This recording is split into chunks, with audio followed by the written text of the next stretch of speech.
Yes! Welcome into another week of STYGIES Live. As always, I'm your host and youth minister, Ben Hanson, coming to you live from the wonderful, luxurious STYGIES Youth Room. I wish you were here, but I'm so glad you found us here on YouTube. Now, my question for today: have you ever felt like you're a little out of place? Maybe you think that all the people around you are in some way cooler or better or smarter. Have you ever felt like this?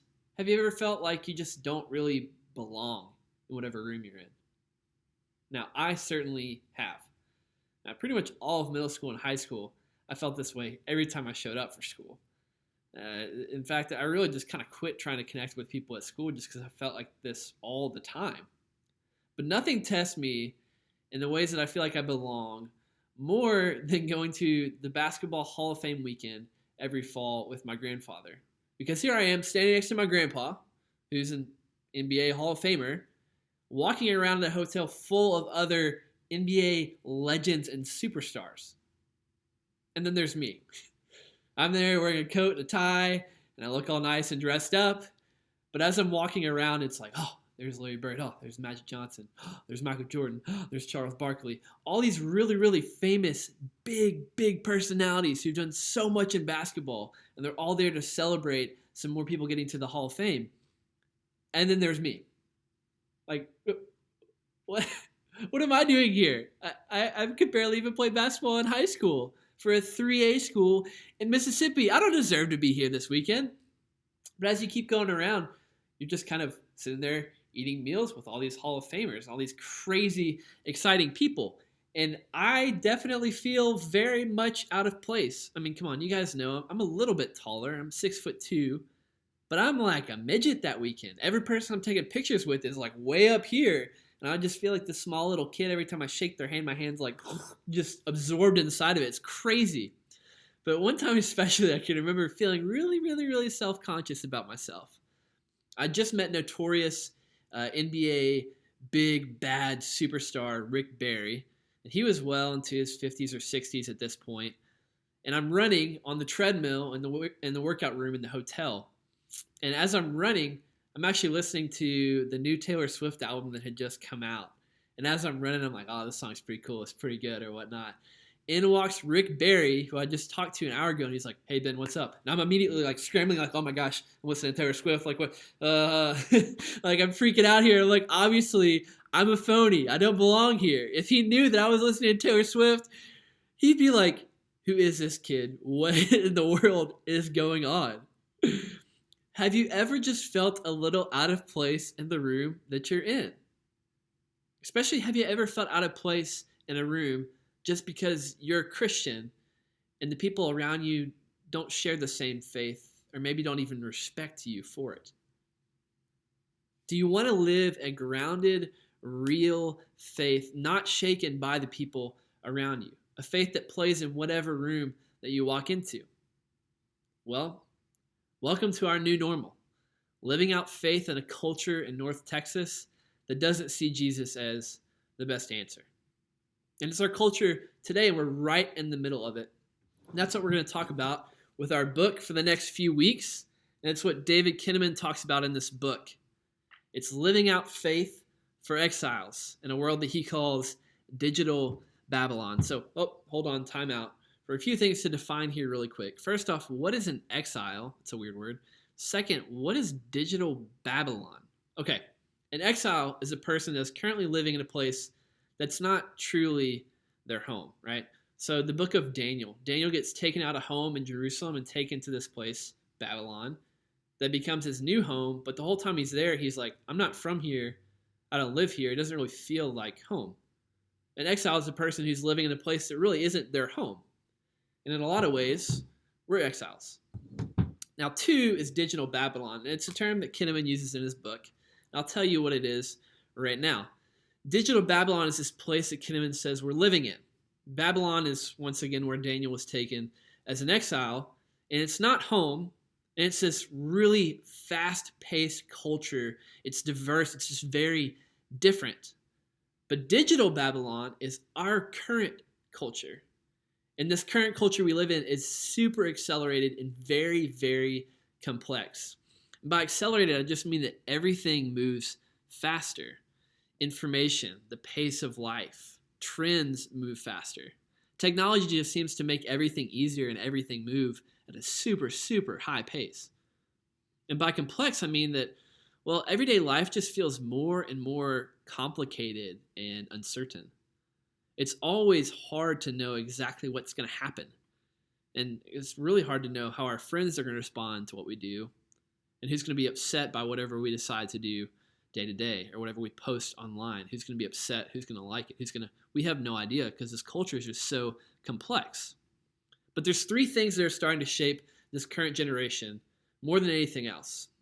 These three things are more and more access to technology because technology is everywhere. It's a rising loneliness because of all the time we spend by ourselves. And this quarantine is not helping that at all. And three, it's this feeling of you need to reject anyone who's in authority, right? We're just very, very cautious and uneasy about anyone who says they're an authority figure. We don't really respect people whenever they say they have authority. All of these definitions together make up our current culture that Kinnaman defines as digital Babylon. It's fast-paced, it's multicultural, it's very complex, and we can get left behind in it very quickly, very easily.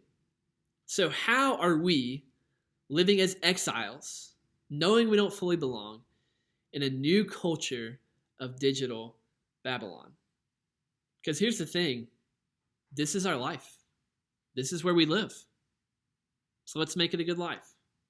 Now, this new generation you're a part of wants to live out faith, but also feels three things about culture more than anything else. So we want to live out our faith, but one, we want to follow Jesus in a way that connects with the world that we live in, right? Two, we know God is at work inside and outside the church, and I want to be a part of that work in both places. And then three, I want to be a Christian without completely separating myself from the world that I live in. So those three things, those are three like really deep desires of your generation of faith. You really want to follow Jesus, but follow Jesus in a way that connects with the culture instead of just always bashing it, right? Two, you know God's at work inside the church and outside the church, and you want to join him in both those places. And three, you want to be a Christian, but not just completely and totally abandon everything in the world that you live in. And those are three really good, noble ideas. Now, we don't want to feel completely alone, and we've all seen something good in our culture, so we don't want to just completely give up on it. Because let's be honest, there are things about our culture that we really, really like. We don't spend hours a day on social media because we think it's boring, because we hate it. No. I've laughed until I cried at some YouTube videos. And I've watched, rewatched, and then shared some Instagram and TikTok videos. Like, there's things about our culture that are very good. And some of the best feel-good stories we find are found on social media. Unlikely bonds being formed across generations. Just the crazy stuff we find online, it can be wildly entertaining, right? I mean, come on, I've been sharing Twitter things with you guys most weeks because that's some cool stuff that I find on social media, right? It's not like everything in our culture is bad. But then again, our culture, this digital Babylon, it isn't making life better. And it certainly isn't saving anyone. Because depression and anxiety are on the rise unlike any time before. We thought that knowing the right answer and just having the right information, being able to, any question you have, just typing into Google and immediately get an answer, we thought that would make us smarter, make us wiser, help us live better lives. But that's just not the case. And 60 years ago, Martin Luther King Jr., he said this: how much of modern life can be summarized by what this poet Thoreau says? Improved means to an unimproved end. We've allowed our technology to outdistance our theology, and for this reason we find ourselves caught up with many problems. Now that's lots of words that he said, but what MLK talked about 60 years ago, and Thoreau even longer before that, is exactly what we're dealing with today. We can get an answer to every question just by typing it into Google. But is it the real answer? How do we know if it is? And why aren't we all living better because technology is helping us? Like, shouldn't that make life better for everyone? But it's not. Because at the end of the day, we know it's good to pursue truth and to look for the right answers. But even with all the information the world has to offer on our phones, society isn't getting any better. In a lot of ways, things are getting worse. So how do we, as disciples of Jesus, stand to live with this technology that we have, living as exiles in this new place, digital Babylon, that we find ourselves day to day? How do we bring together these two big ideas of loving God, but also enjoying the good things our culture has to offer? How do we learn to live good lives as disciples of Jesus in this multicultural, fast-paced, evolving society? Those are really big questions, but they're really, really good and important questions. But here's the good news. There's people all around us living out faith in this world. And we will tell lots of stories over the next few weeks about those people. And they're people that you see every single day, every single week at church. But also good news is this question it's big, it's complex, but also it's as old as faith is. And it's been discussed throughout Scripture. And we'll look at the book of Daniel to talk about this question a lot as well. And this book by itself gives us 5 habits that faithful disciples living as exiles in digital Babylon all have. 1, they know Jesus intimately. 2, they know how to separate their values of faith from what culture presents to them. 3, they have really good faith relationships with people older and younger than them.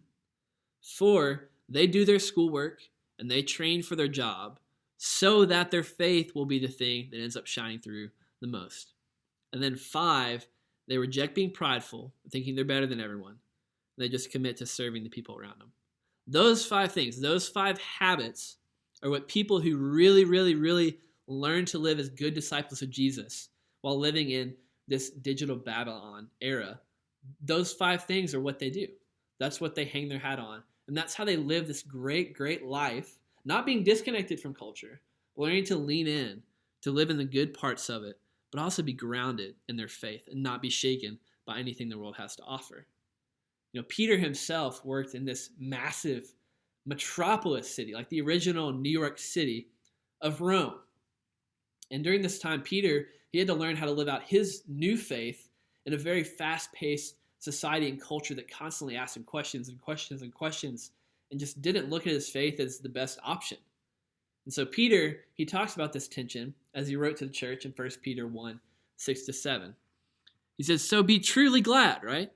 "There's wonderful joy ahead, even though you might have to endure some trials for a little while. But these trials will end up showing that your faith is genuine. It's true. It is being tested just as fire purifies gold, though your faith is far more precious than just gold. So, when your faith remains strong through many trials, it will bring you much praise and glory and honor on the day when Jesus Christ is revealed to the whole world." So even though those trials are coming, they're coming over and over and over again, God can use those trials actually to melt our faith down into a way that's even better and pure. So we can trust and believe that even though things around us are different, and the world that we live in is different, we don't just live in this Christian bubble, but those trials that come in, when they interact with our faith isn't destroyed. Now, when God, who is ultimate clean and holy, touches someone who's unclean, the person who's unclean becomes clean, right? God can purify those things around us. And as trials come at us and they're flowing from every single direction, and constantly, all day, we're bombarded by these images we see on the internet and these thoughts we have on social media and just all these craziness, God is right there, able to purify our faith and bring us closer to Him. That's how we live as good exiles in digital Babylon. Another verse in 1 Peter, chapter 1, 13-15. "So prepare your minds for action and exercise self-control. Put all your hope in the gracious salvation that will come to you when Jesus Christ is revealed to the world." Put your hope in that. Know that ultimately you're grounded. Your hope is that Jesus is coming back. He'll make all things better and all things new. So you must live as God's obedient children. Okay? Don't slip back into your old ways of living to satisfy your own desires. Don't just keep doing whatever you want to do just because you feel like it. You didn't know any better then, but now you know better. And you must be holy in everything you do, just as God who chose you is holy, because that's our pursuit. We're going to be made like God. And these new trials, these new situations, all the things that are constantly thrown at us, bombarding us day after day after day after day after day, they're so exhausting. It's so confusing. Like we constantly want to take these big breaks from social media because we're constantly like, oh, again, all day long. We can never get away from this. But all those little things, if we have the right lens, we trust in God and we lean in our faith, God can actually use those things to make our faith stronger. But first, we have to have our trust in Him, and our focus has to be on His ways and not our ways. This is faith for exiles. We are faithfully waging war with our faith, and we're letting the Spirit have control of our lives as we put our trust in God every single day. We aren't living in a Christian bubble, and we don't live in a world that honors Jesus above all else, at least not yet. We've talked about discipleship as a church, and we're going to keep talking about discipleship as a church until it is deep in your bones, okay? You're going to hear the word discipleship over and over and over and over and over again until all of us are disciples, okay? So our goal as disciples is to be Jesus followers who are faithful to God in the face of cultural pressures, right? We stay faithful to God. Our faith is grounded. When we're good disciples, we are grounded during this time of cultural pressure, and we live a vibrant life in the Spirit. And in a lot of ways, the world is changing and has never been in this position before. But in just as many ways, this is not a new era for Christianity. The Christian faith has survived and thrived across cultures and generations and continents for over 2,000 years. I mean, the church right now is growing worldwide. There's more Christians in Africa now than North America, right? That's crazy. And the church in India and China, they're starting to boom. They're not far behind. All very, very different cultures and values, but it's the exact same faith tradition that's reaching those places. It's because it's the exact same God that created all those people. This is the Christian life. And so here we are, living as exiles, knowing we don't fully belong in this new culture of digital Babylon. This is our life. So let's make it a good one. So over the next few weeks, we're going to look at how we can become people who have faith that is not shaken no matter what we experience. Who, in fact, lean into those experiences and let God grow us. We become stronger in our faith as life goes on. But for now, it's time for a STYGIES Against Boredom update. That's right. We have a new leaderboard for today. And ooh, boy, were there some shakeups. We got a new leader. We got a whole new top 10. And our top 10 to 15 were separated by a mere 1 point. It is mass chaos, pandemonium up in here. And I can't wait for more of it to start rolling in.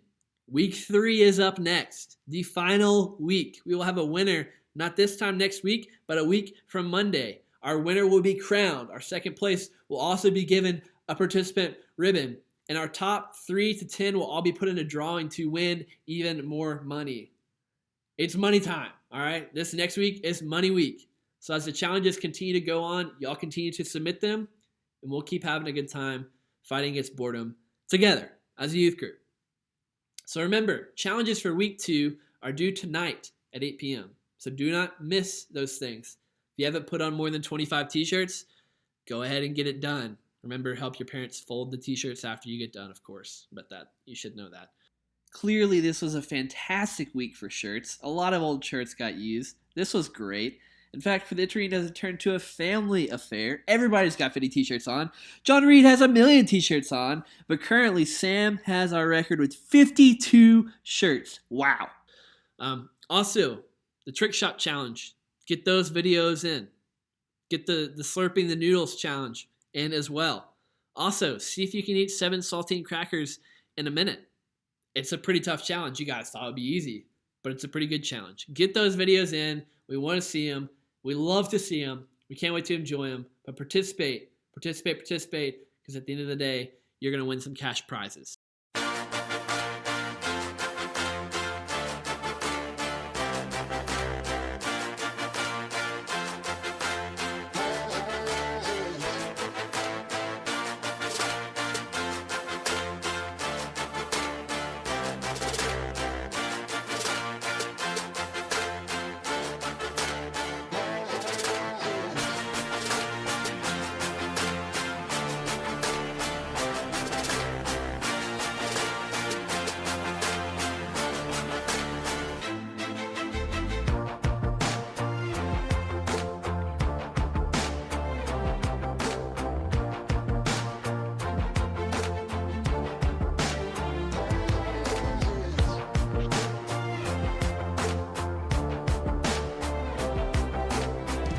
So looking at all this, looking at the next few weeks as we talk about living faith for exiles in our new digital Babylon culture, just know I love you.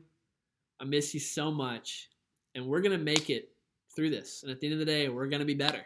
We're going to be more patient people at the end of it all. I love you. I miss you. Goodbye, Styggies. Bye-bye.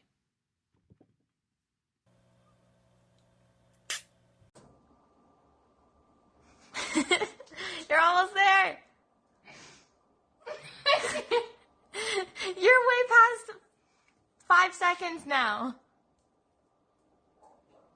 Wow, great. Because I was texting her about what I found out from the bride. Did I tell you all that?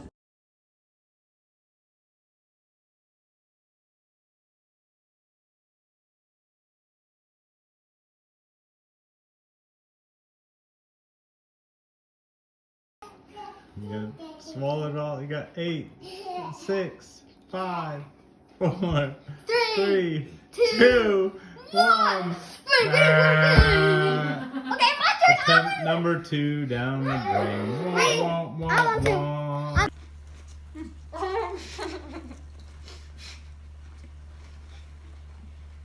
Okay. Hard. Wow.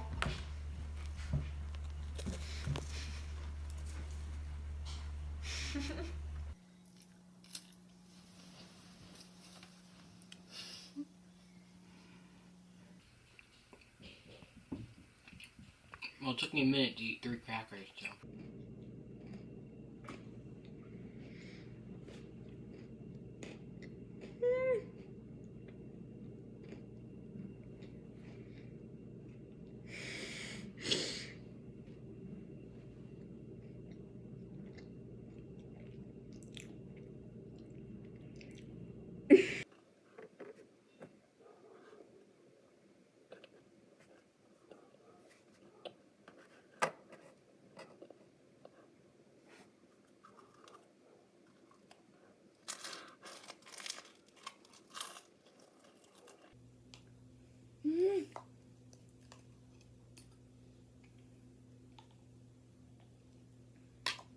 And done. Okay, 54 seconds. This is me trying to do a trick shot with the paper towel and the trash can.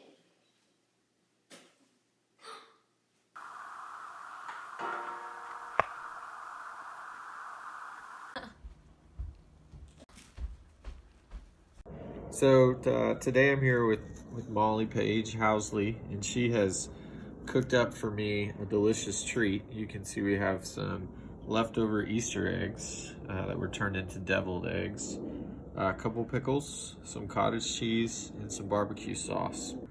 Then I have to eat this. Yes. For Jesus. Yes.